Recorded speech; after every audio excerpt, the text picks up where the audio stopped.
Hello, everyone. Good evening. Welcome to our Institution of Global Professionals free webinar. Thank you all for joining us in this wonderful evening. I am Sir Jason S. Yumang, a licensed professional teacher, currently teaching at Caduantete National High School from the beautiful country of the Philippines, and I will be your host for today. I am proud to be associated with IGP as a global member. I feel really honored and privileged to host this webinar. It's my delight to welcome you all in this institution of Global Professional Free webinar.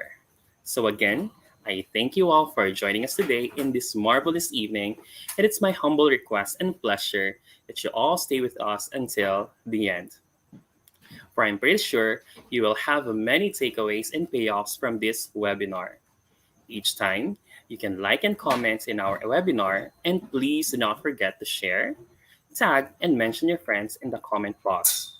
So let's watch together and learn together because we believe that the power is gained by sharing knowledge. Every day, some new participants join with us on our free webinars. So I have to give a little concept about what an IGP is all about. So Institution of Global Professionals, or IGP, serves as student and community resource, providing holistic social work and education to create a proficient generation. IGP is a leading online skill development institute with thousands of learners worldwide. We are able to share information useful to expand knowledge, boost confidence to face any circumstance, and most importantly, to develop own skills. We are entrusted with international recognition. IGP also provides social works because we believe that it's not effective to increase one's skills just by acquiring formal education. So, we provide effective training and consultation to generate proficient generation all over the world. IGP also organizes webinars, trainings, offline and online courses by the best and trained speakers, coaches from the entire world to create a best learning platform for you all. Our mission is to empower people and provide each student a foundation of knowledge and skills to help them become a confident learner. And now, we have successfully completed 277 webinars successfully. We expect that you are getting benefited both in personal and professional life, and we wish you that you will remain with us throughout this journey. So before we begin our program, let me remind you once again, our lovely audience, to please share, tag, comment, and mention your friends in the comment box because your attachment encourages us to do better and provide our best services to you all. And now I am really excited to present to you our webinar number 278 for our topic assessment and feedbacking in times of pandemic. And our speakers for today are Dr. Van Russell A. Robles and Dr. Paul Ian D. Robles from the beautiful country of the Philippines. So let's start our program with IGP's mantra, feed your skill. Our first speaker is from the University of Rizal System Morong Campus, a College of Science part-time instructor from January 2020 to present. He is also a Tanay Senior High School Master Teacher 2 from June 2016 to present. A University of Rizal System Doctor of Philosophy, major in Educational Management Morong Rizal from 2015 to 2020. A University of Rizal System Master of Arts in Teaching, major in English Morong Rizal from 2012 to 2015. His awards received from last 2017, he received Guro Nasyon Most Outstanding Secondary School Teacher. 2018, he received Gawad Gampilang Most Outstanding Secondary School Teacher semifinalist. And 2019, he received received Gawad Kampilan Most Outstanding Secondary School Teacher finalist.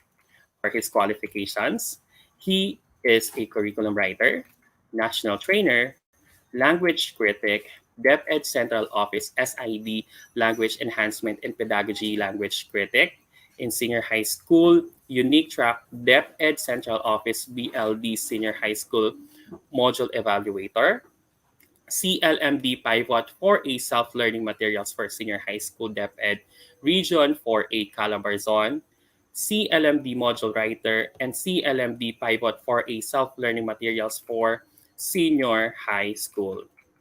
So, ladies and gentlemen, let's put our hands together as we welcome on the screen Dr. Van Russell A. Robles. Hello, sir. Thank you so much for that generous introduction. So, good evening once again to our participants all over the world.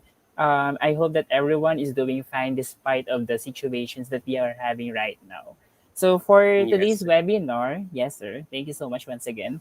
So, for today's seminar, it's webinar 278. We'll be discussing together with my partner, Dr. Paul. We'll be discussing assessment and feedbacking in times of pandemic.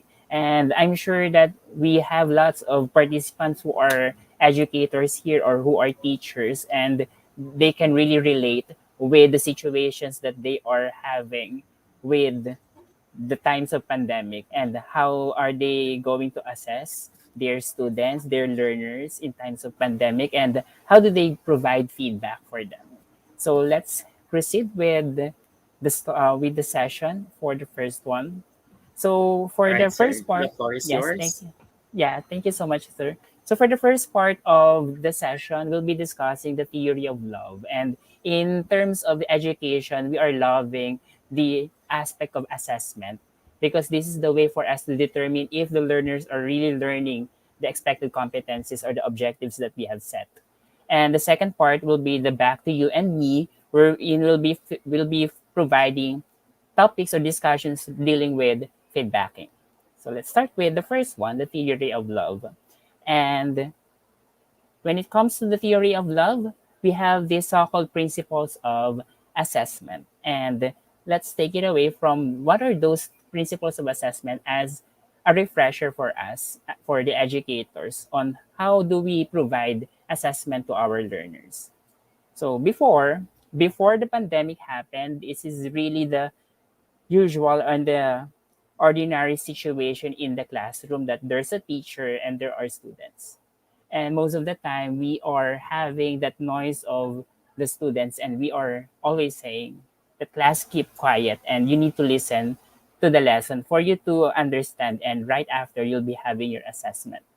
But nowadays, we are on the virtual platform and we also have the other modalities like the modular distance learning. So we have the situation right now that there are situations that we are looking for the noise of our students. So it's really a difference aspect in the situation that we are having.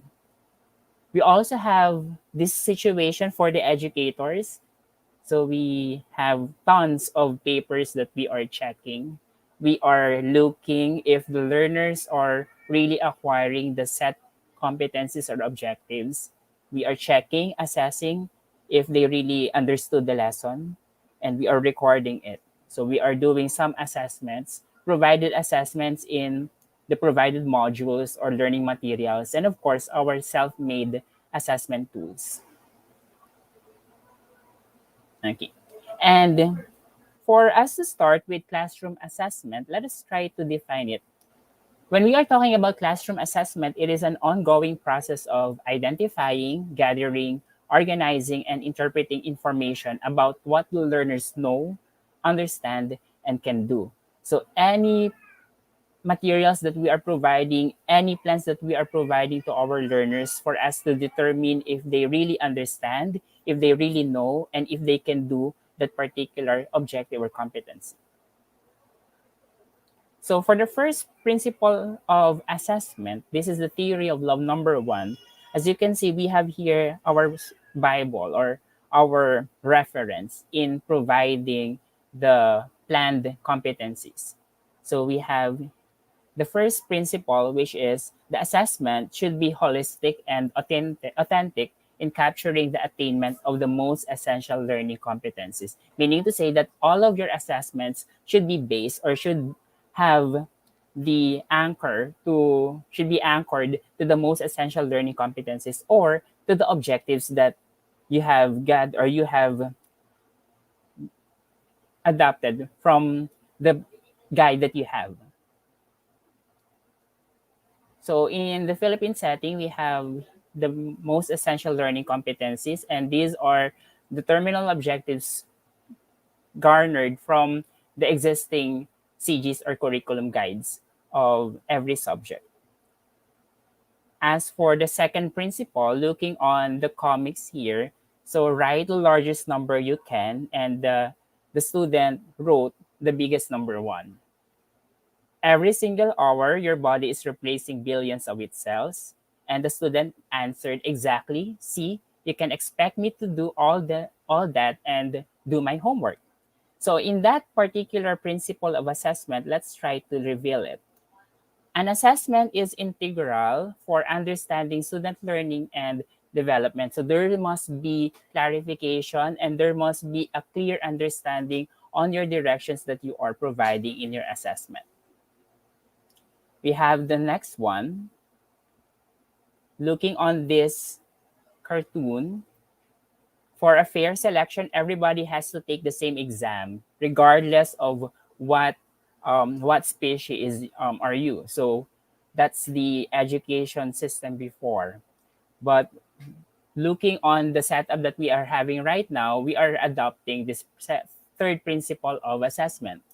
It's a variety of assessment strategies must be necessary, considering the formative assessment, taking priority to inform teaching and promote growth and mastery. So later on, we'll be comparing the difference between formative and summative assessment. And I'm sure we'll be having this as a refresher for everyone with the difference between the two. As for the fourth one, assessment results should be used by teachers to help students learn better. So it will be our basis on what will be the modification, what will be the follow up, what will be the reinforcement or enrichment activities that we can provide to our students. Assessment and feedback should be a shared responsibility among teachers, learners, and especially during these times, their families are really essential in the feedbacking and the assessment methodologies. The fifth one, assessment and grading should have a positive impact on learning. So it must establish that positivity, that optimistic thinking of the students that they are adopting the lessons in provided activities and assessments that you have provided as a teacher. Now, let's try to compare these prepositions of assessment. There are three prepositions that we can look for with this one. So we have for, as, and of. So let's try to have the first one, assessment for learning. So when we are talking about assessment for learning, it occurs when teachers use inferences about student progress to inform their teaching. And in that case, we can classify that as a formative assessment.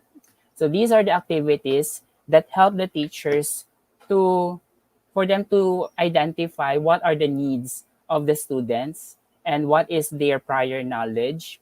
As for the assessment as learning or the ASL, it occurs when teachers reflect and monitor their progress to inform their future learning goals. Since there is a terminal objective to be attained at the end of the lesson. So these formative assessments will help them to monitor if these students are really adopting or learning the lessons or the set objective. And these two, assessment for learning and assessment as learning, are embedded in the teaching and learning activities. So in a learning material, in a module, there are learning tasks, there are provided activities which are classified as formative assessment. So since this is a formative assessment, we cannot use this as a way or to determine the grade of the student. We can record this, but we should not use this as a basis for grading our students. And what will be that basis? What will be that assessment that we can use as basis for the grades of the students? And that's the assessment of learning. And that is the application or application in attaining the terminal objective. It occurs when teachers use evidence of student learning to make judgments on students' achievement against goals and standards. So we are looking if we are testing if the students are really learned the lesson. It occurs at the end of the process, task, or period. So we are using the chapter test, the unit test, the summative test, long quiz, unit test, and other forms of assessment. Later on, as we go along with our discussion, we'll be revealing what are those suggested activities um, or assessment strategies per learning area. In considering the assessment on how do we plan assessment in our respective classes. The first one is we need to ensure that it is aligned with the most essential learning competencies or the objectives that we are planning to attain. The planning assessment must be reliable, valid, and transparent. So your assessment must be valid, it must be reliable. Especially if you are planning to have an objective type of assessment, it must be valid and it must be reliable. It must be fair, inclusive, and equitable. So going back with the previous principle of assessment that it must be applicable for everyone. It must be fair. And going back with the learning task in respective learning materials, writers must consider if this assessment can be done by any kind of student. If the student has an internet connection or none, so you need to consider if this student can perform or can do the assessment. Assessments are practical and manageable for both learners and teachers. That's why there's a set number, minimum number of written works and performance tasks. So you need to consider if this is really manageable, if the students can answer all of the activities, or you need to pick those essential activities that can help them to attain the most essential learning competencies. Give learners a range of ways to demonstrate their learning. So there should have an opportunity for them to demonstrate or to apply what they have learned in the lesson.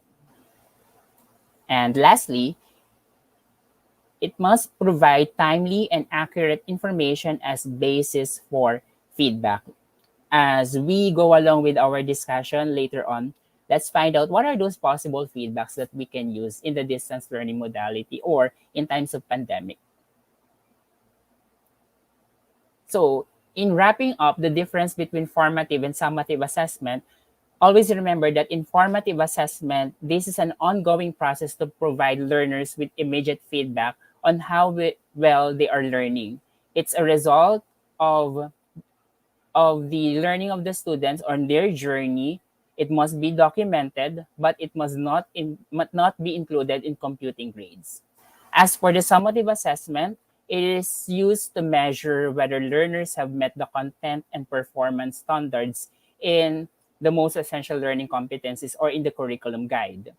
The results of this assessment are used as basis for computing the grades. So that's the difference, that big difference between formative and summative assessment. Okay. In planning or assessment, we need also to consider the Bloom's taxonomy or the hierarchy of our art of questioning, from remembering as the lowest part or the lower thinking skills, from the remember up to the create, or on the assessment on the students that they will be applying what they have learned, they'll be creating what they have learned from the lesson. As for the idea, instructional process, and 21st century skills in the Philippine setting, the core knowledge of the subject must be considered in performing various activities in the learning materials. So there are four C's in the 21st century skills, and these are the communicate, collaborate, critical thinking, and creativity and innovation. And along with this, there are series or there are parts of the learning materials that they are using to help the students adopt the essential competencies and perform their activities in their journey as they answer their modules or their learning materials. The formative assessment should scaffold the learners in summative assessment. So, summative assessment serves as the terminal objective. And if that is the terminal objective, there should be enabling competencies or enabling objectives. And these enabling objectives are the formative, can be aligned with the formative assessment. So, the formative assessment are those activities, assessments that will help the students to answer the summative assessment or to help them to acquire the essential or the expected competencies for them to use that for the summative assessment. So remember, for formative assessment, it's for improving the performance of the students, while summative assessment is to prove if the students really learned the lesson. So these are some examples of formative assessment. So these are examples of learning materials wherein there are various forms of formative assessment and learning tasks indicated in their learning materials in the distance learning modality. As for the summative assessment, there are written works. For an instance, we have the learner's activity sheet. We also have the utilization of various technology platforms like the Google Forms and other online platforms that the teachers are using to assess if the students really learned the lesson. For the performance task later on, as Dr. Paul presented the suggested activities and performance task in various learning areas, you'll be fully understanding what are those possible activities under the performance task. Okay, we're done with the first part of my discussion, and I hope that you've refreshed your minds and you've learned some essential inputs regarding formative and summative. Because later on, as you answer your quiz, you'll be realizing the importance of understanding the difference between summative and formative, and of course, the assessment of learning as the summative aspect, and assessment as learning for formative assessments. So for the second part, we have the back to you and me. So we are talking about feedbacking here and how do we do effective feedbacking in the distance learning. So looking on this graphical presentation, that feedback serves as a bridge for the teachers and for the students. So for them to understand each other and for them to help each other, especially in helping the students to attain the set objectives of every lesson. So feedback is really essential. Feedback may be in written form. It may also be in an oral form. Feedback can also be subjective and objective. And also feedback can have positive and negative aspects. And considering these aspects of feedbacking, it is really important, especially in this time of pandemic, that it's really a challenge for everyone to do or to provide feedbacking because of the communication avenues or ways in communicating our students. So when we are talking about feedbacking, it refers to the information that learners receive from their teacher, peers themselves about their performance, which will help them to take self-corrective and improve their achievement. That's why feedbacking is really important because it will help them to improve their performances. It is an essential part of effective learning in the sense that it helps them to understand the subject being studied and gives them clear guidance on how to improve their learning. Lastly, when we are talking about feedback, it will help the students to improve their confidence, having their self awareness and enthusiasm for learning. That's why feedbacking is really important. Regardless if this is online distance learning, regardless if this is modular distance learning and other modalities in the distance learning, feedbacking must be present at all times. So how to do feedbacking? So these are some representations or examples of feedbacking both in oral and in written. So for oral, we can provide video conferences. We can also provide face-to-face interaction with their parents during the retrieval and the distribution of their learning materials. You can also provide or utilize the use of SMS and call using your mobile phones for them to provide the feedbacking to their parents. In written form, of course, the checking of papers, providing some notes to our students, just like this one.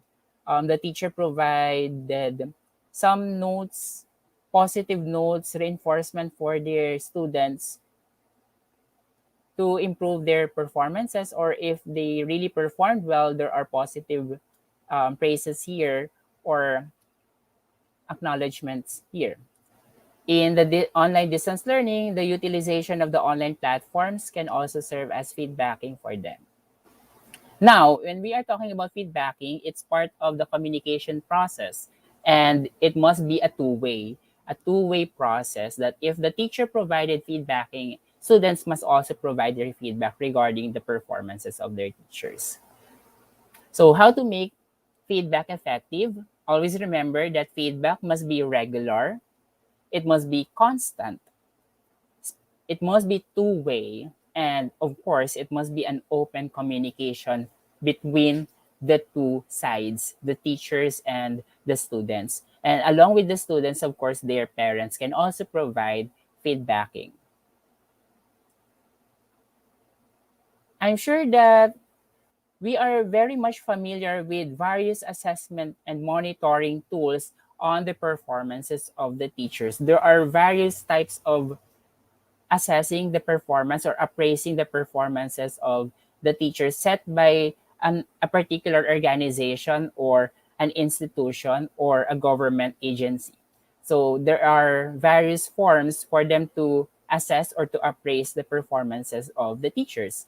And in feedbacking, especially in these times of pandemic, there it must be a two-way process that not just the teachers must provide feedback on the performances of the students, but on the other way around, students must also provide feedback for us to identify if these students really learned the lesson, if they really encountered problems as they go along with the lessons or with the activities that they are trying to answer, or if they have some feedback or concern with the performances or with the assistance that the teachers provided to them during that particular week. So aside from these performance monitoring tools of an institution or an agency, it is also important for us to identify or to get the feedback of our students. And it will be a best way for us to identify what are their concerns and needs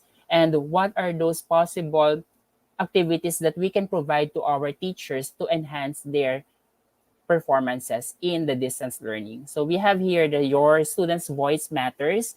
We have the semestral appraisal, a student's feedback mechanism on the performances of the teachers, with the provision, of course, with the weekly response, a student's feedback mechanism on subjects, delivery issue, concerns, and problems encountered in a particular subject. So allow me to share this one. It is a semestral appraisal on getting the feedback of the students on the performances of their teachers. There are three aspects, where in the first one, it's part of the content knowledge and pedagogy. If the teacher presented mastery of the subject matter, selected appropriate teaching and learning resources, including the use of the ICT, and utilize appropriate and effective teaching strategies in delivering the lessons. So the students may provide a rating 5 as the highest, and 1 as the lowest. We also have the second aspect, which is the learner's educational needs. If the teacher helped the students who needed special education needs, if the teacher provided extensions, interventions to students to cope up with the required competencies. And lastly, if the teacher discussed the interventions and other announcements to the struggled students, especially in this particular situation that there are struggled students who cannot submit on time their outputs, or who cannot finish or who cannot answer their activities because they are really struggling with the lesson.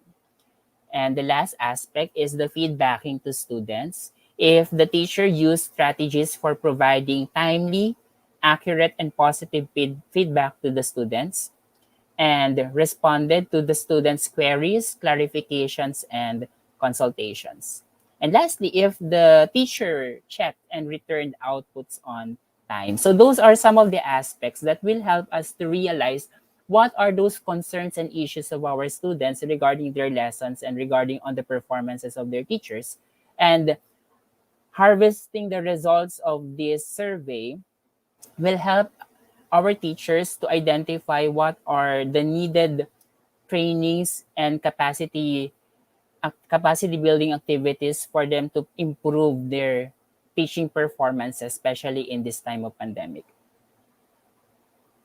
So as for the student's voice, so we have the preparation of the survey instrument. It can be done once per semester, or it depends on the institution. On the distribution, since we have used a Google form or an online platform in providing the survey, so we may just send the link to the class advisors, and the class advisors will provide the link to their students, and of course the students will accomplish the survey form.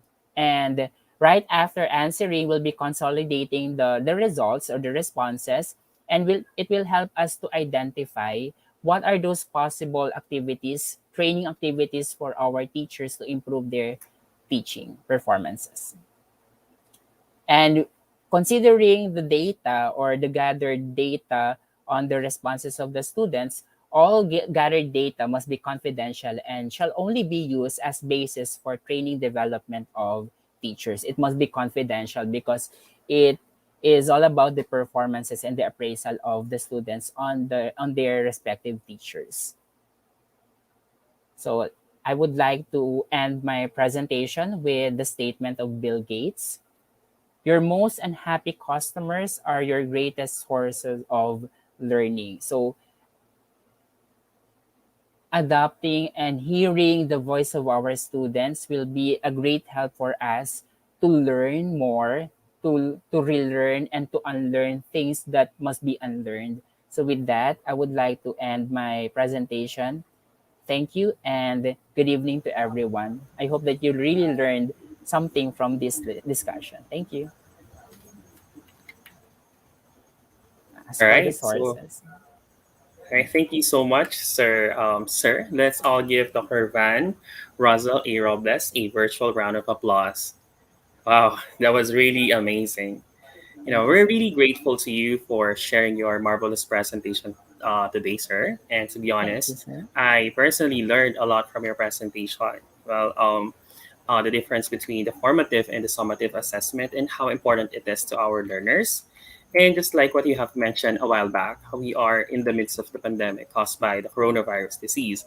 And, sometimes it's really hard for us to adjust on our new normal setup, especially on our learners who sometimes they don't have, access to internet or do not have any, device to use to reach out, to their teachers. And so sometimes it's really tough and challenging for us teachers to provide assessment and feedbacking for our learners, right, sir? But with the knowledge you have provided us, we realize how significant it is for us to do feedbacking either through oral or in written forms. So, once again, thank you so much, sir, for sharing your knowledge with us. And no doubt our viewers learned so much from the techniques, interesting stories, beautiful insights, and most importantly, the takeaway information.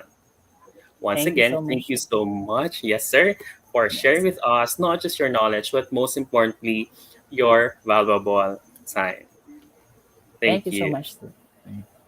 Right, so I guess it's now time for us to move on our next resource speaker.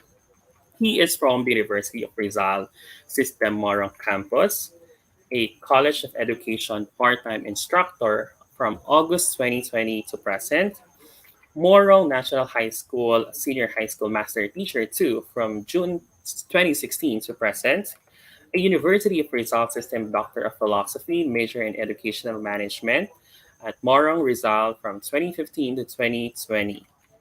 Also, he's a University of Rizal System Master of Arts in Teaching major in English at Morong Rizal from 2012 to 2015. A University of Rizal System Bachelor of Secondary Education major in English, the Distinguished Graduate Cum Laude Average.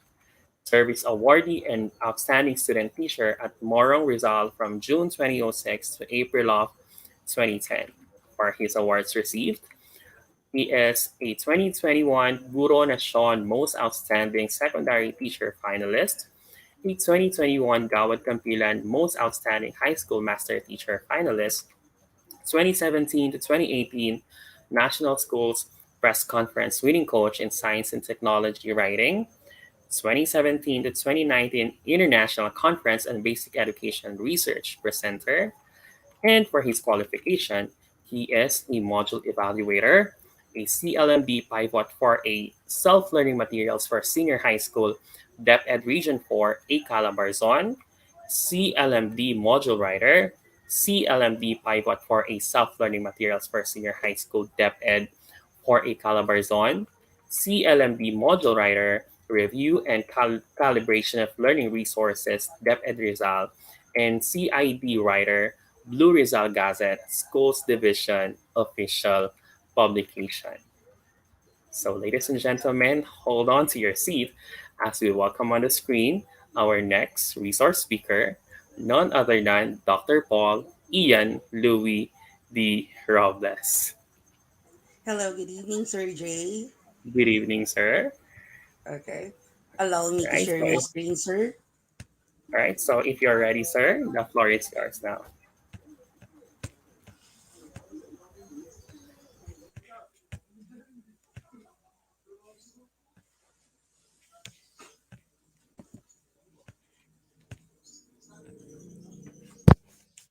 Hello, good evening, everyone. It is true that the coronavirus disease, or COVID 19, has devastatedly impacted on our lives, either on personal, political, sociological, or even economical. And with the coronavirus disease, or COVID 19, it affects the educational system, not only in the Philippines, but the educational system around the world. With the topic that I will be giving to you today, I would like to actually point out the different things that we need to highlight in knowing the different assessment schemes and performance based assessment schemes that teachers of the 21st century teaching can actually use in the teaching learning processes. With this one, let us be reminded that we need to highlight the roles and responsibilities of stakeholders in terms of assessment this time of distance learning.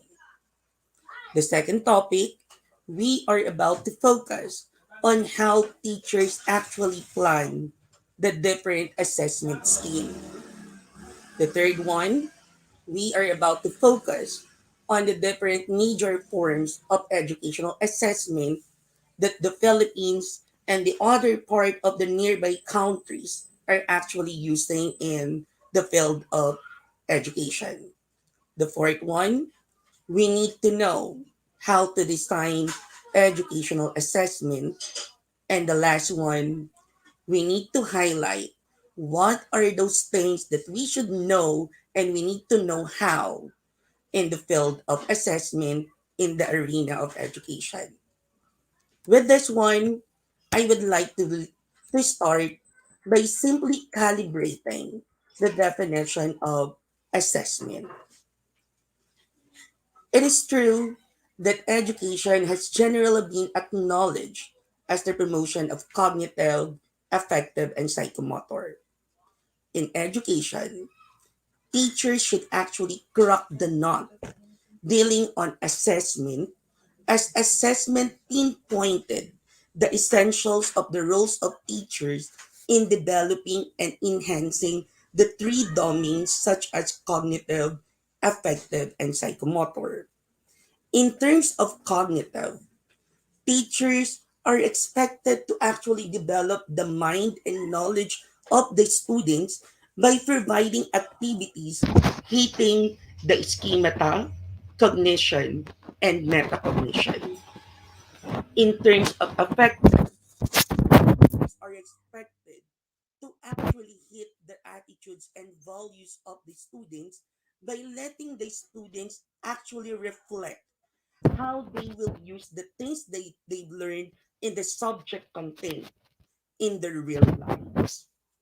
And lastly, teachers are expected to develop psychomotor abilities as teachers need to actually champion developing the skills, potentials, capabilities, abilities of the students pertaining to the different learning styles and learning strategies dealing with learners' differences. With this one, let us be reminded that whenever we are talking with the word assessment in education, this term actually refers to the wide variety of tools that educators use to evaluate, measure, and document the academic readiness, learning progress, skill acquisition, or educational needs of the students. This was actually reflected on the study of grade schools partnership as they reveal that assessment pertains to the analytical tools designed by the teachers themselves. That this assessment tool should actually document and profiles learners' achievement and content mastery. Moreover, according to Goal and Possession in 2010, assessment is the act of gathering information on a daily basis in order to understand individuals' students' learning needs. As assessment should be a channel of know-hows. This should be a channel to understand students' performance and achieving content standard. With this one, the real challenge of assessment is actually seen when, when we experience the pandemic. Of course, because of this pandemic, different strategies, different learning preferences, and different teaching modalities are actually prescribed by the government and even by the department. But unto this, teachers around the world are actually expected to actually know the different needs of assessment. That assessment should be holistic and authentic in capturing attainment of most essential learning qualities. With this one, teachers are expected to design curriculum design and instructional design leading to hit cognitive, affective, and psychomotor.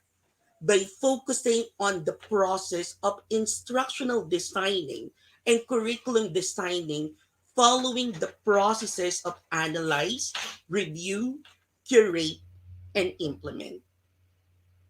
The second one, teachers should be guided that assessment is integral for understanding student learning and development. As assessment leads on the connection of schemata, cognition, and metacognition. We should always remember that whenever we are trying to assess students' achievement, we need to actually focus on what are those things that the students already do or their schema on the particular topic that we are about to teach.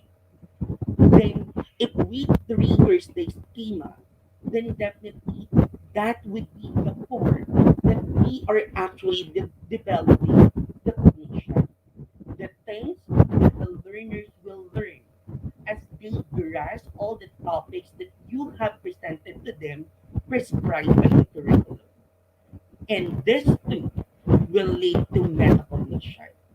That after you trigger the schemata, after you instruct them on the things that they will be learning, students are expected to go beyond learning. That they will discover things that are not given on the artifacts, or they will discover things based on their own learning.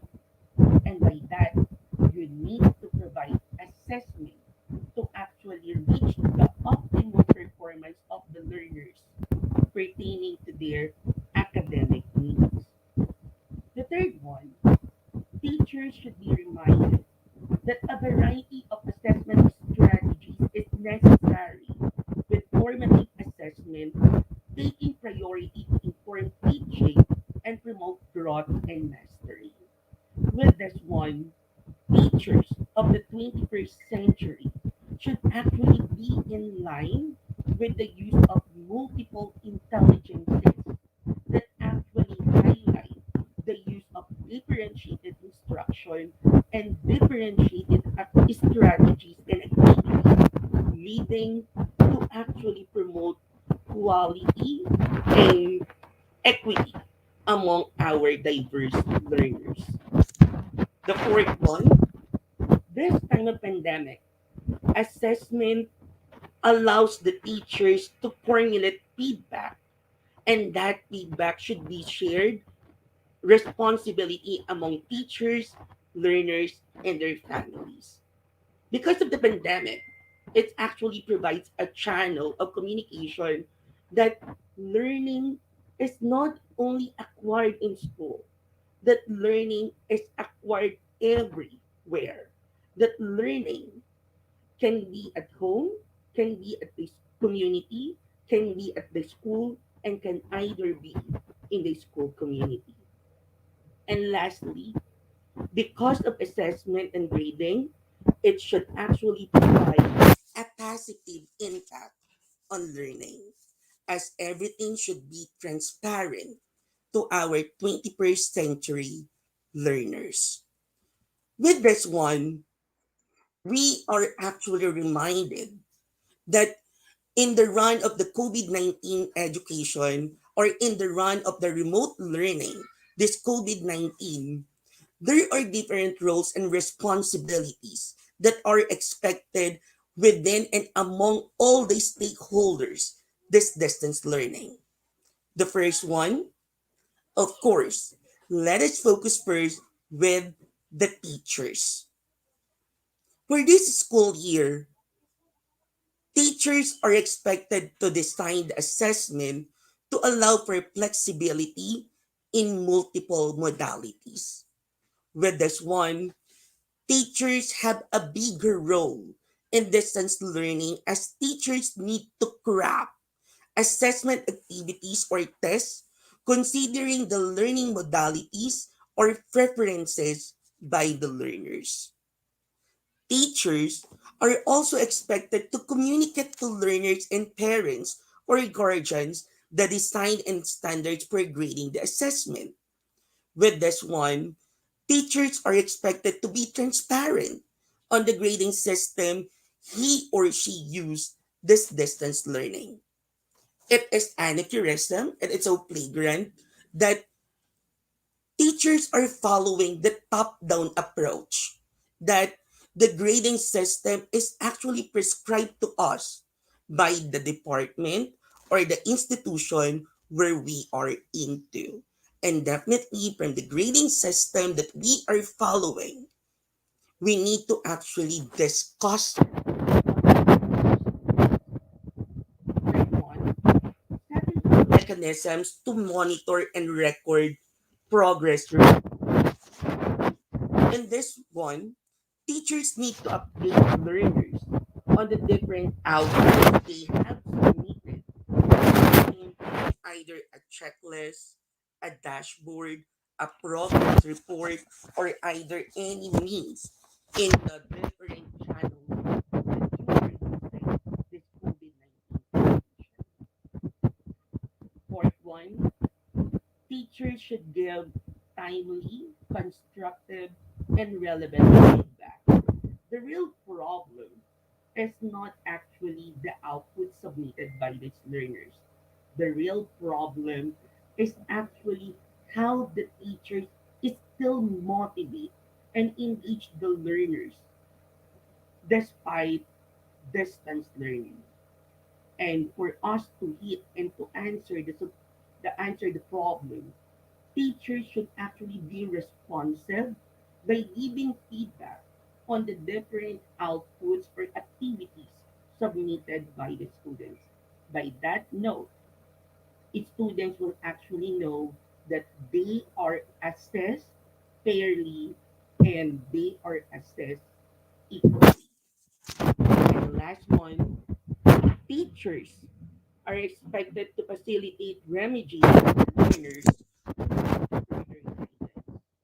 With this one, definitely, when you provide transparent assessment among your learners, then definitely you will know who are those learners who are subjected for remediation and intervention classes. This time of COVID 19, aside from the teachers, there are different roles and responsibilities that we need to actually reflect within the different stakeholders in the school. Let us now focus with the learners. What are the roles of the learners in assessment? With this one, learners are expected to be proactive in updating their teacher of their situation, progress, and challenges encountered. With this one, learners should actively tell the teachers what is the status of their learning, and learners must be reflective on the status of their learning processes by writing or reporting to their teachers the different essential topics they have learned in a content standard. In this note, learners can use a portfolio, a journal, a chronicle, a diary, or either a simple message telling the teacher what are those things that they actually know, what they actually learn, and what they actually want to learn. Let us now point out the third internal stakeholders, who are the parents and the guardians.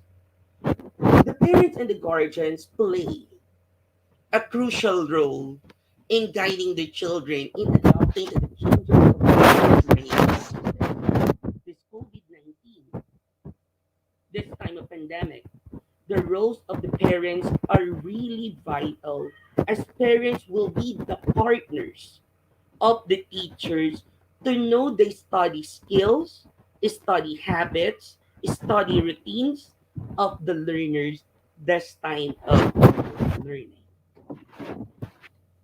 With this, let us now know how do teachers actually plan the assessment. In the context of the Philippines, teachers need to be creative and flexible in assessing students' learning while still adhering to the principle of quality assessment practice.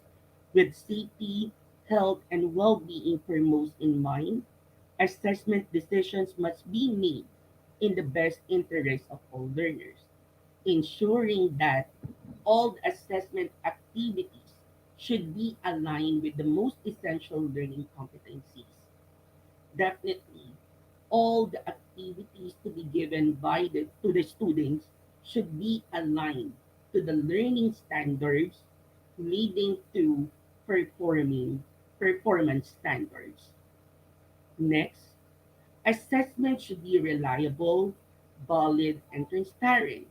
That on this note, teachers can actually utilize the different platforms of letting the students to be updated and to be informed on what are the different activities that they have to finish or accomplish. On this one, teachers can use Google Classroom, Google Forms, Google Management Data, then they can use Tutobi Readership, and a lot of educational programs that we are using in the teaching learning process. Assessment should be fair, inclusive, and equitable. That we need to be transparent to our students what would be the grading system that we are using this time of pandemic. That assessment should be practical and manageable for both learners and teachers. That the activities that we are providing for the student are the activities which are essentials to act to for them to master the different content standard prescribed in the curriculum. Assessment should give learners a range of ways to demonstrate their learning. That the strategies used by the teachers should actually be diverse, letting and reflecting the use of differentiated activities, reflecting that you consider multiple intelligences such as verbal linguistic, bodily kinesthetic, um, mathematical logical, interpersonal, naturalistic, and so on. And lastly, assessments should provide timely and accurate information as basis for feedback. The real challenge, just like what I said a while ago, is actually how the assessment tools, how the analytical tools that we are using should be reflective this time of pandemic. Definitely, if the students submitted their activities this day, you need to actually provide feedback on the same day or the next 2 days or the coming days. On this note, the agency in the Philippines actually allows the teachers to design assessment bearing the assumption that the learners will asynchronously take them and have open access to various sources. Then definitely teachers should actually consider all the learning modalities that the department are actually using. It, the assessment can either be given on online, modular offline, or modular online, or either a blended learning wherein you are allowed to flip the traditional classroom to the classroom which are expected this COVID-19 teaching and learning. And of course, in making your assessment, it is important that you need to actually consider the HOTS, that you need to actually know the purpose of your assessment, what will be assessed considering the content standard and the performance standard, which method would best allow learners to demonstrate what they have learned considering their learning modality, preferably the activities that you will allow your students to do to actually master the content standard in the curriculum, which method would make it easy to gather evidence of learners' progress over time? Will the assessment be completed individually or in groups? Will the assessment be taken at the same time or submitted within a specific period? Then you are focusing with the subject of your teaching. How will class size affect the way the assessment will be conducted? And how can technology help? Then definitely these are some of the questions that we need to actually consider whenever we are designing assessment this time of COVID-19 education. And in order to inform teaching and promote growth and mastery, formative assessment strategies should be should establish clear learning targets and success criteria. It should elicit useful evidence of learning. It should provide timely and effective feedback. It should engage learners in assessing and improving each other's work and increase ownership of their own learning. We need to actually provide formative assessment to our learners for us to actually know whether there is a progress on a content topic that we are allowing them to master. This formative assessment will lead us whether to move or to remain in the topic that we are discussing. Moreover, to evaluate student learning at a particular point in each quarter, summative assessment shall continue in the form of written works and performance tasks. Yes, it is true that summative assessment are also conducted this time of distance learning. Written words should be administered to assess essential knowledge and understanding through quizzes and long unit tests. Items should be distributed across the cognitive process dimensions following the Bloom's taxonomy of questioning. In addition to that, aside from the written words, in the arena of education, performance tasks refer to the assessment tasks that allow learners to show what they know and are able to do in diverse ways. They may create or innovate products or do performance-based tasks, skill demonstration, group presentations, oral works, multimedia presentations, and research projects that actually reflect what are those things that they learned on a particular topic given in the curriculum. With this one, let us let us review the major forms of educational assessment. In the field of assessment, we are using pre-assessment. Pre-assessment is a test taken by students before a unit to find out what are those things that the student need more instruction and what the students already know. This pre-assessment actually following and focusing on the prior knowledge of the students dealing with their schemata. This pre-assessment will let the teachers and guide the teachers on what are those particular topics or specific topics rather that they need to actually bullseye whenever they are instructing or discussing the content topic to the students. The uses of pre-assessment are actually for determining students' prior knowledge and skills, cognitive psychology, which underscores the importance of knowledge in learning. Pre-assessment is used to monitor students' progress. It communicates expectations. It focuses students' attention on learning targets. It checks misconceptions, and it identifies student interests, talents, and preferred ways for learning.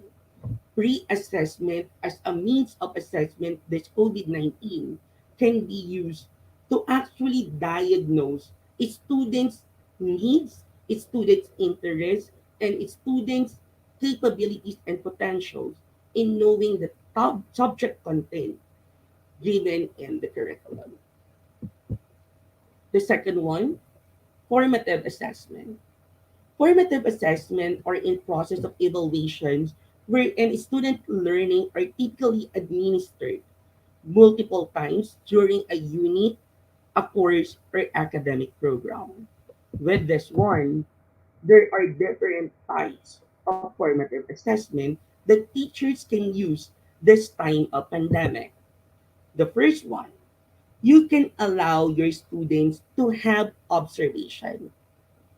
One formative assessment that teachers can use this COVID-19 is actually the assessment through observation, by which you allow learners to observe in their surroundings. And based on their observations, they need to actually narrate, they need to actually tell, and they need to actually voice out What are those things that they have observed in the surroundings that is actually connected to the topic that you will be discussing? Another formative assessment that teachers can use this time of pandemic is the use of the worksheets, wherein the worksheets will actually allow the learners to answer different activities leading in the promotion of cognitive development. These worksheets will allow the students to generalize what are those key concepts or key contexts that they need to learn and they need to master in the content standard given in the curriculum. Another formative assessment that teachers can use this time of pandemic is the pop quizzes. During your online sessions, during your synchronous classes, or even asynchronous classes, you can have use flashcard. And with the flashcard, you can allow the student to actually answer as fast as they could on what are those things that they know on the subject that you are teaching. Next, you need another form of assessment is that allowing the students to make journals. Journals is is a an effective means of formative assessment as students are required to periodically write their thoughts and feelings about how they are progressing in the class. These journals serves as the diary or the portfolio of the learners towards achieving educational goals in a unit. These journals will let the teachers know what are the skills, what are the competencies, what are the performance that the students are actually dealing in the course unit or the content topic. Teachers can also conduct diagnostic examination. This diagnostic examination will test the level of proficiency, comprehension, and mastery of information on the different topics that the teachers will discuss among the students. Just like what we have presented on the previous slide, this COVID-19 pandemic also allows the teachers to conduct summative assessment. As summative assessment are used to evaluate students' learning at the conclusion of a specific instructional period, typically at the end of a unit, course, semester, program, or a school year. If you will be analyzing it, the diagnostic examination will actually focus on the cognition. The pre-assessment will focus on the schemata. And this summative assessment will be the connection of the schemata, the cognition, leading to the promotion of metacognition, wherein teachers can actually use end of unit or chapter test to assess students' understanding in a complete course.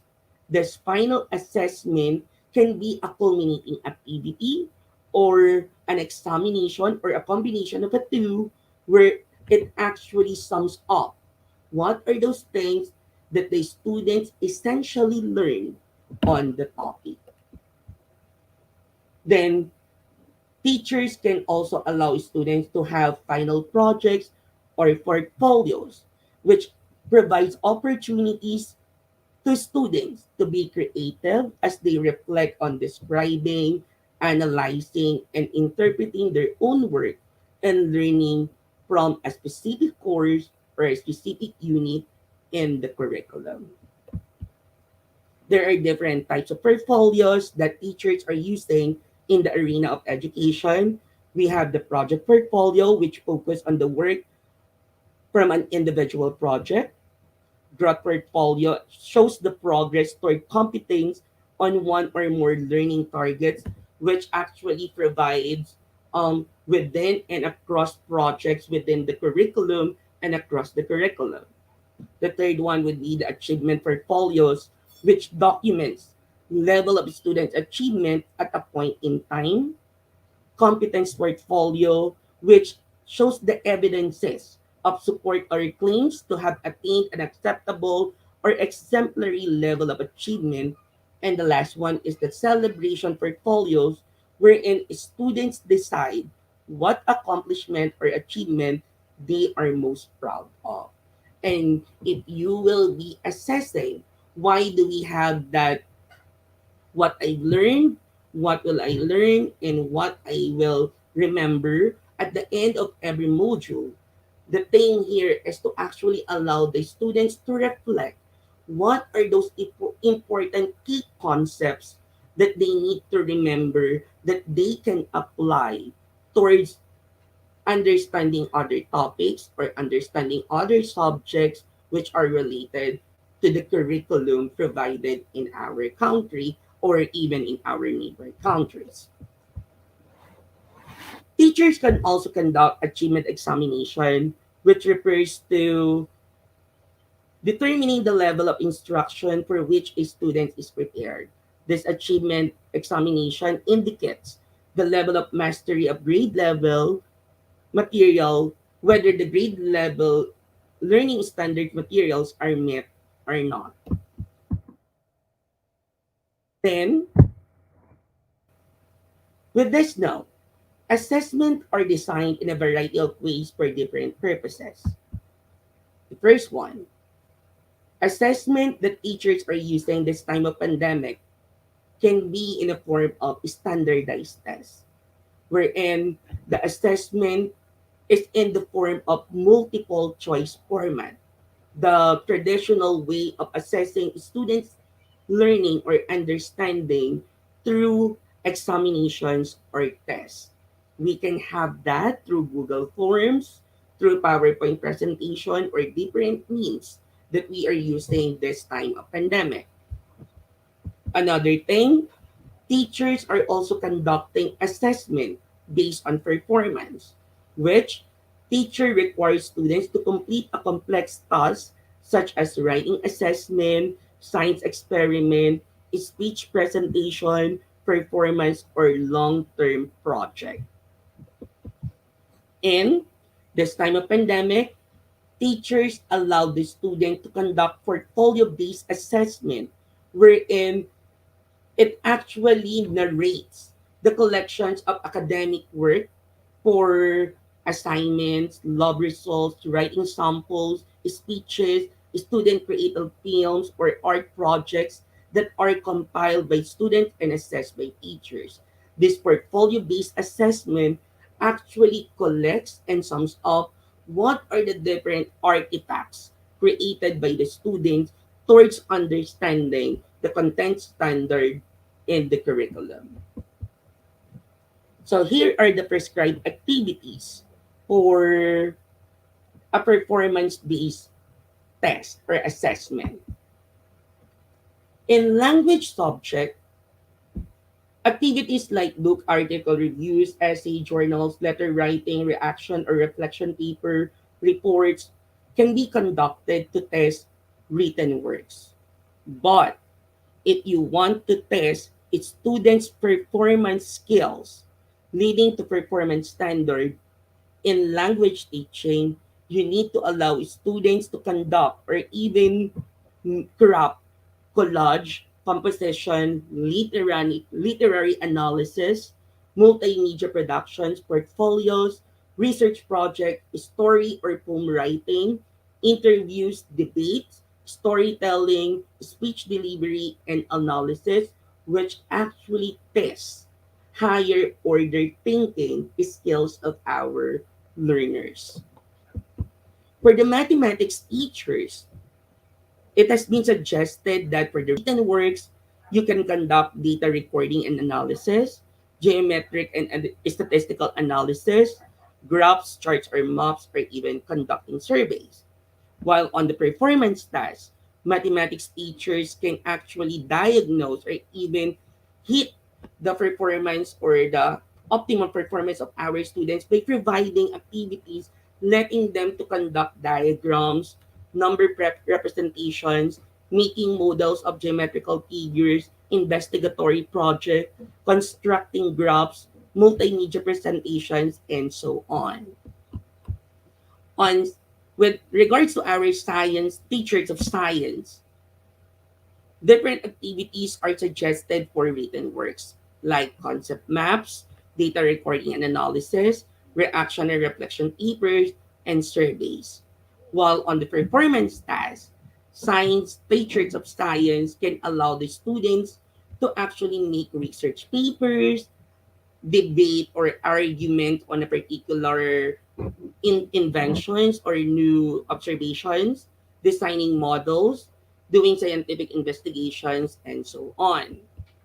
With our Araling Panlipunan or history teachers or economics teachers, um, teachers can actually conduct concept maps and organizers, essays, journals, news writing, news article reviews, reaction reflection papers for written works, which is actually basic in nature to actually hit cognitive aspect of understanding, while teachers of AP can actually conduct collage, leaflet making, map construction, research work, timelines, debate, interviews, which allows manipulative hands and hands-on activities for performance tasks. For our ESP or Edukasyon sa Pagpapakatao or Values Education teacher, essays, journal writing, journal article reviews, reaction and reflection papers are suggested for written works. While on the performance-based tasks, you can let the students to actually analyze different argument from the different literary pieces or from the different cases or situations wherein it allows the student to actually let themselves be in on the cases that they are analyzing, expressing feeling and ideas through art activities, which actually focuses on the visual spatial learners, journal responses, letter writing, song and poem writing, issue awareness campaigns, presentations, situation analysis. For our music teachers, written works such as essays, reaction and reflection paper, and research paper can be done for written works. While on the performance task, you can allow your students to actually create simple musical arrangement, musical analysis or song analysis, musical research, writing program noted, multimedia presentation, skills demonstration is also which actually let the students to actually show and even perform what are those things that they've known about music. For the arts, performance-based activities such as art criticism, arts project, portfolio, art production, skills demonstration can be used by the teachers to test the performance competencies of our learners. For the physical education teachers, articles and journal reviews, personal fitness and health blogs through video blogging, video recording, or either video presentation can be used. Portfolio, skills demonstration, creating personalized exercise program can be used to actually assess performance competencies. For the health teachers, you can allow your teachers you can allow your students rather to conduct journal responses, personal fitness and health logs, their journal portfolios, debates, issue awareness campaigns. So those are the different suggested activities that we can use to actually hit the educational goals and objective amidst pandemic. And I would like to highlight this one that even the time of pandemic, the real purpose of an assessment generally drives the way it is designed. And there are many ways in which assessment can be used. And with that note, teachers should actually know how to use assessment well to improve students' cognitive, affective, and psychomotor, leading to the optimum performance of our learners with the content standard, hitting the learning competencies or learning objectives, leading to the things that they can learn, they can do, and manipulate through performance standard. With that note, thank you everyone, and I hope that you have learned something today with regards to assessment. All right. So thank you so much. That was once again Dr. Paul Ian Louis D. Robles, our second resource speaker for today. Right. So thank you so much, sir. We've gained so much from your discussion as I was really hooked actually on your statement that assessment and feedback should be a shared responsibility among teachers, learners, and their families. So like me to say, it's not just about the teachers who are always giving feedback to our learners, but also with the help of their families, of course. And assessment, it should be holistic and authentic and must provide a positive impact to our learners. So, like with that, congratulations once again, Sir Russell and Sir Paul. And thank you so much for sharing your knowledge with us. And no doubt, again, that our viewers learn so much from the techniques, interesting stories, beautiful insights, and so much takeaway information from you too. Right? So let's all once again Thank give you. a virtual round of applause to Dr. Russell and Dr. Paul Robles. Right? So may I request you once again, sir, to please stand by on the other line for our question and answer later. So thank you so much, sir. Okay, so before moving on to the next part of our program, once again, may I request you all to please support IGP. All you have to do is to share, tag, comment, and mention your friends. We will give the e-certificate link in the comment box later on. If you face any problem, you can actually collect e-certificates directly from our websites www.eduigp.com. Right? So I think we are now ready for our quiz competition.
Okay, so all right. So our new participants, all you have to do is type in on the search engine slido.com and type in IGP quiz, then add on your name that will appear exactly on your certification, right? Okay, so once again, all you have to do is to type in www.slido.com and type in IGP quiz. Okay, so at the moment, we are already on our 51 participants for our quiz competition.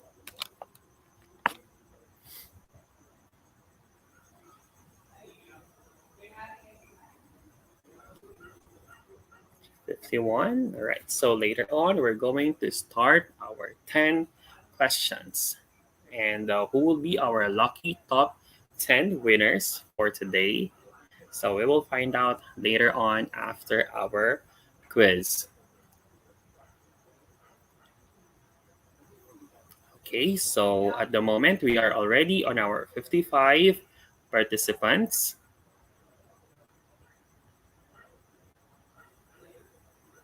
Going 57, 58.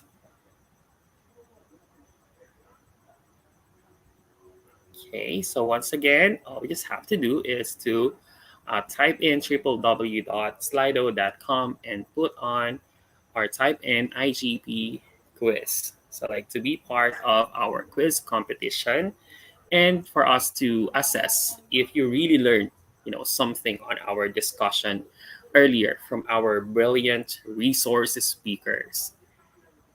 Right? So at the moment we are on our 64 participants, going 65. Right. So here's our first question. Assessment for learning occurs when teachers use inferences about student progress to inform their teaching. Is it true or false?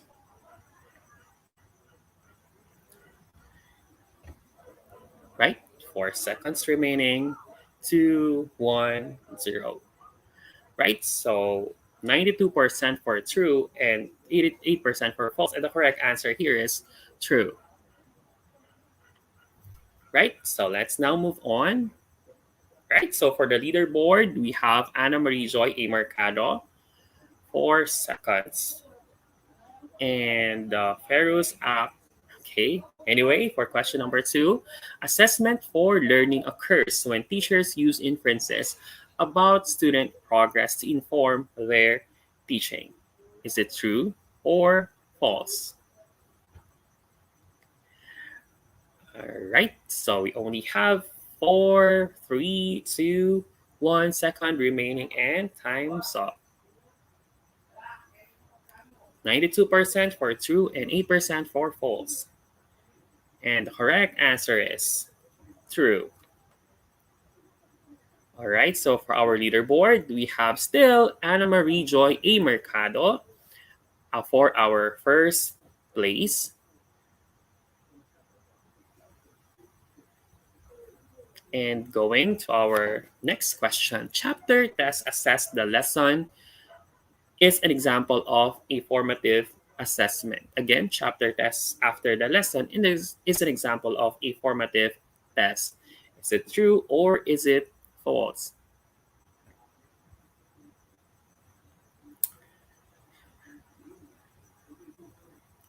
Right? So 54% for false and 46% for true. And the correct answer is false. Okay, so for our leaderboard, Anna Marie Joy A. it's Lizelle A. Gabaldon, who is already leading on our quiz competition. Okay, so for question number four, portfolio is an example of a summative assessment. True or false? Again, portfolio is an example of a summative assessment. Is it true or false?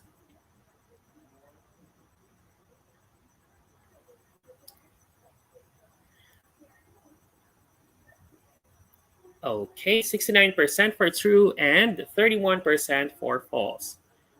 What is the correct answer? Right, so it's true. Let's now check our leaderboard. Who's leading on our quiz competition?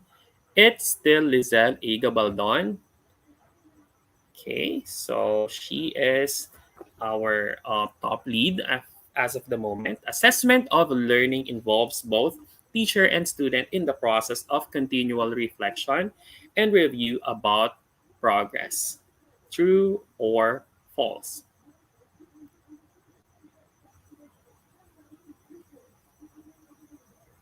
Going 3, 2, 1 second, and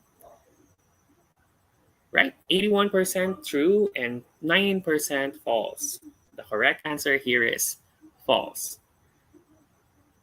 Right, so for our leaderboard, we have still Lizelle A. Gabaldon, who is still leading on our quiz competition.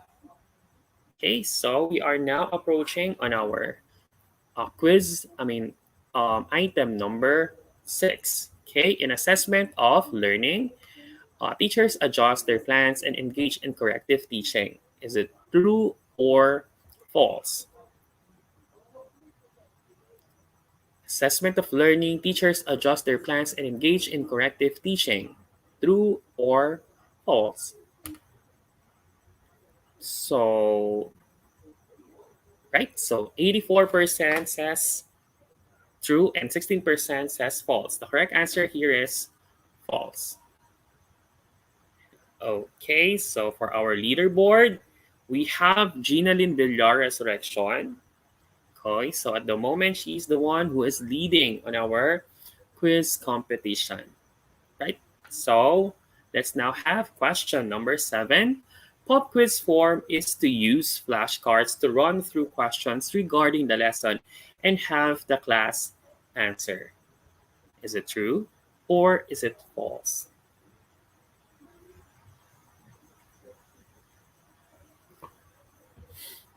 Going 3, 2, 1 second, and 90% says true and 10% says false. The correct answer here is true. Okay, so let's check our leaderboard. Still, Ma'am Gina Lynn Villar Resurrection, who is leading. Okay, let's now move on our next question. For question number 8, journals allow the students to periodically write their thoughts and feelings about how they are progressing in the class. Is it true or is it false? 7, 6, 5, 4, 3, 2, and 1. 93% says true, 7% says false, and the correct answer here is true. Okay, so still, Ma'am Ginelyn Villar, our resurrection, is leading on our leaderboard. Okay, so let's now have question number 9. Celebration portfolio shows evidence of supportive claim to have attained unacceptable or exemplary level of achievement. True or false? 6, 5, 4, 3, 2, and 1. Right? So for 74% for true and 26% for false. And the correct answer here is false. Right? So Kyle is now leading. Right? So 9/9. And finally, our last question, project portfolios focus on the work from an individual project. Is it true or false? Project portfolios focus on the work from an individual project. Is it true or false?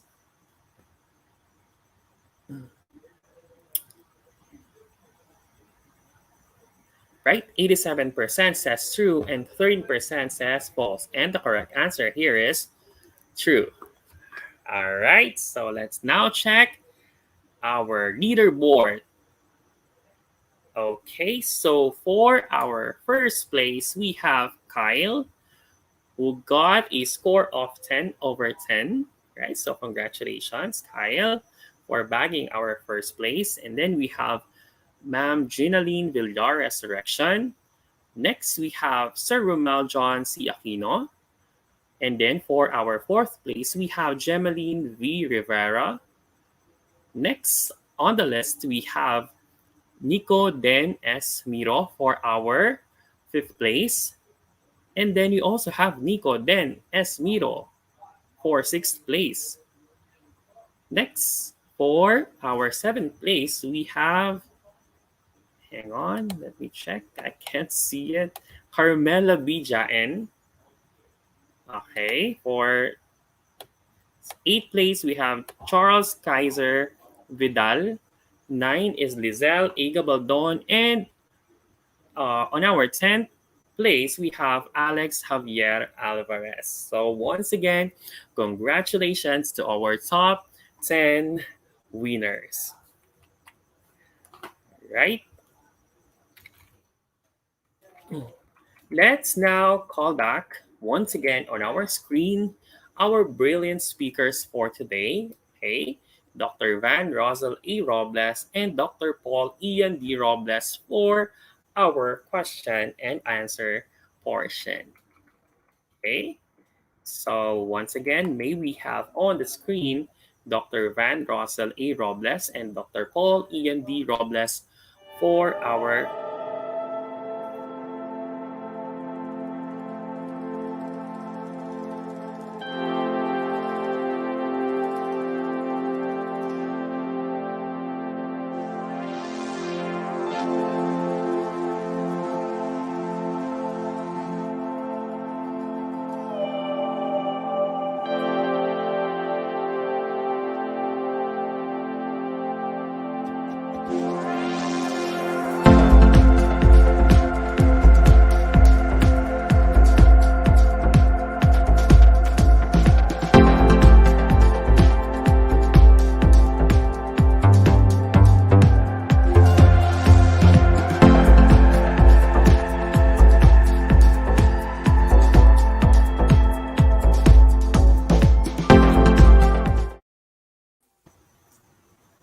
All right, so audience, you can start sharing your question.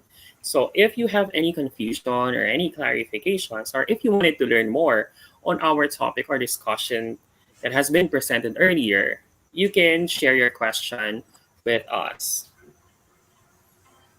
All right, so we have here our first question from Aigul Agabalayeva, right? So, how can students use the assessment as a learning tool and teachers use it as a support for learning? So, once again, our question: how can students use the assessment as a learning tool and teachers use it as a support for learning? So, what is your insight on this question, Sir Russell? Do you want to do it first? Okay. So, hello. I am in Miss Aigul. Okay, so assessment is really a learning tool for them to assess, for them to determine if they really learn the lesson or if they really acquire the set objective. And as for the teachers, it's really a way for them to identify if their students really learn the lesson. So it will be a best way for them to determine if they really hit the objective or not. Right. So thank you for answering that question. So like, how about you, Sir Paul? Do you want to add some more ideas on this question? Well, in the field of assessment, it has been said that assessments as learning, students are their own assessors, meaning to say they can actually tell what are those things that they have learned, what are those things that they want to learn, and what are those things that they have masters. And to it, the role of the teacher is to actually monitor the progress of the students by providing them different guidelines, different rules in making different activities that the teachers provided in the teaching learning processes. All right. So I totally agree. Okay. So thank you so much for answering our first question. And for our next question,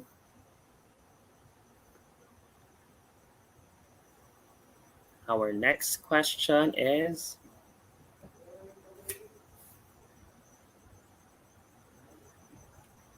all right. So once again, audience, you can actually share your question with us. So if you have any clarification regarding the presentation or the discussion earlier, you can post your question.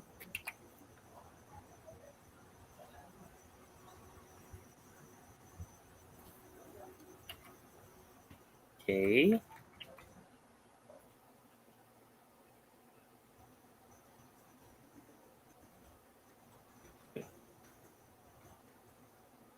What is our next question? Okay, so we have another question from Sir Romel John Aquino. Assessment must be holistic. How are you going to apply this in inclusive education, wherein LSEN are the mainstream of education? So again, assessment must be holistic. How are you going to apply this in inclusive education, wherein LSEN are the mainstream of education? So, yep. What is your insight here, sir? Do you want to do it first, Sir Paul? Okay, so it is true that assessment should be holistic, and for us to actually highlight the LESN learners or learners with special needs, then definitely teachers should be aware on the use of the multiple intelligences. The teacher should actually highlight on the form of assessment that they need to provide activities which are differentiated, instructions which are also differentiated, which actually hit and highlight the optimum performance of our learners, uh, not focusing on a singular standard alone, but focusing on the different needs of our learners. Right. So thank you so much, Sir Paul. So how about you, Sir Russell? Okay. So inclusive education in the Department of Education specifically, we have the Indigenous Peoples Education. We also have the special education. And on the mainstream of education, we have the LSEN. And as for the concern of Sir Rommel, we need to consider one of the principles of assessment, and it must be holistic. And on that case, we need to ensure that the assessment that we are providing to our students are suitable, appropriate to everyone. So if the situation of the student is different from the other student, we need to consider that before we provide a particular assessment tool or a particular material to be assessed or for the students to be assessed. Right. So thank you for answering our question number two. Okay, so let's now move on our question number three. Right. So we have here from Sir Mark Rivera Maglaje. So how can we resolve the issues of honesty in assessment, especially now that we are facing pandemic crisis and educational endeavor? So how can we resolve the issues of honesty in assessment, especially now that we are facing pandemic crisis in the educational endeavor? The materials that we are using right now for the students in the modular distance learning are self-learning modules. And it's all up to the student if they will be honestly answering the materials with the guidance, with the proper guidance of their parents or their family members. That will be the best way for them to attain that honesty in assessment. And since these self-learning modules or self-learning materials are containing formative assessments, so that will be a best way for them to identify if they really acquiring the lesson. And as for the teachers, by providing them summative assessments, that will be their way to identify if the students really learned the set objectives. And it's up to the teachers on their versatility, on their flexibility, on how will be that best assessment way or avenue will be best suited for every learner or for every student. Right. So thank you so much, Sir Russell. So how about you, Sir Paul?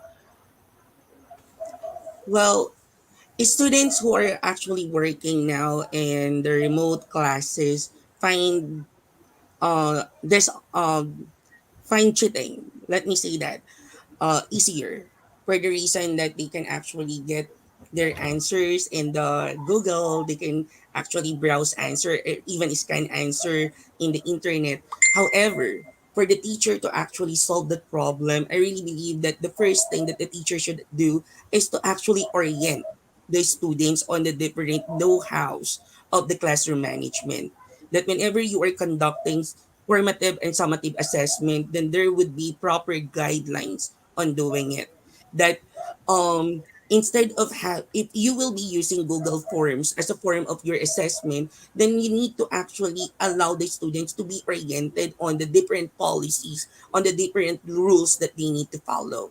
And in my own means, I actually allowed my students to actually do open cam whenever we have online examination, for the reasons that I really would like to know whether the students are actually answering it by their own perspective, using their own hands. Actually, I limit the use of typewritten materials for the reason that it limits copy and paste answers from the Google. I actually allow my Mm-hmm. students to actually write down the different ideas that they've had so they can actually share what are those things that they've known on a particular topic that I have given. Thank you, sir. Mm, okay. All right. So thank you so much, Dr. Russell and Dr. Paul. Right. So okay. So we have another question from Manolita White. Okay. So the question is, with regards to DepEd self-learning modules, so what monitoring procedure DepEd adopt to make sure that real learning takes place? Did they recall the modules with mistakes and corrected?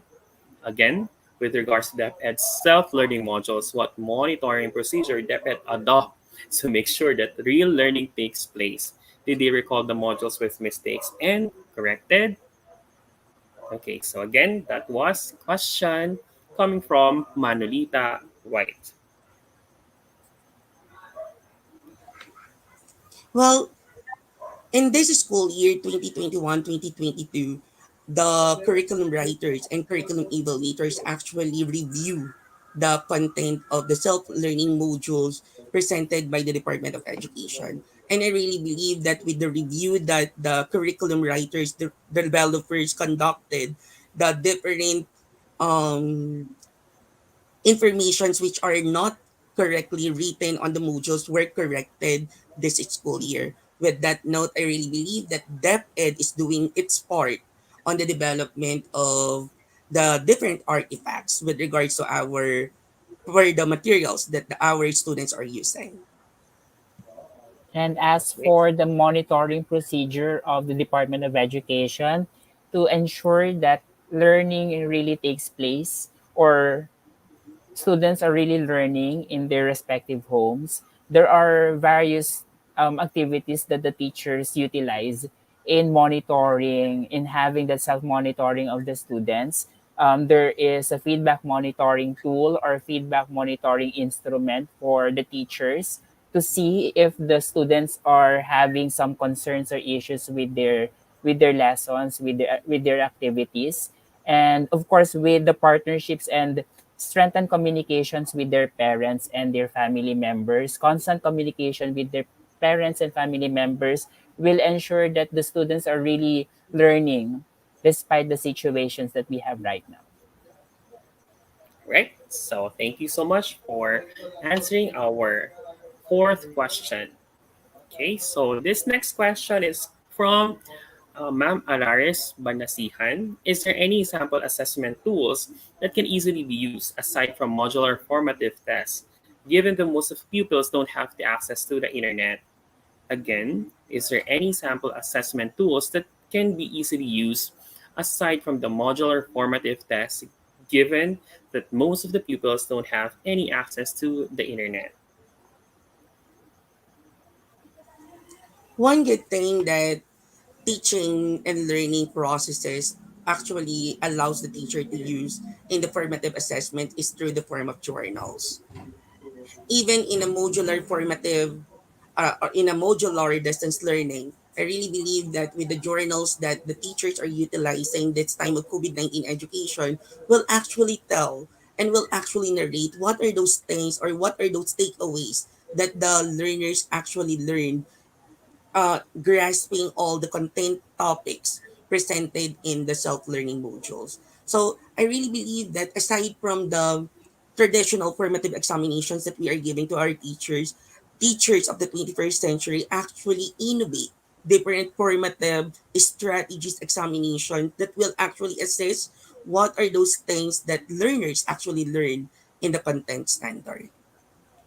And with the assistance of every school's division office in the Department of Education, they are actually providing learning activity sheets or teacher made activity sheets, which will be used as one of the formative tests or one of the formative assessment aside from those activities indicated in self-learning modules of DepEd. Right? So thank you so much, Dr. Russell, once again, and Dr. Paul. Do we have another question?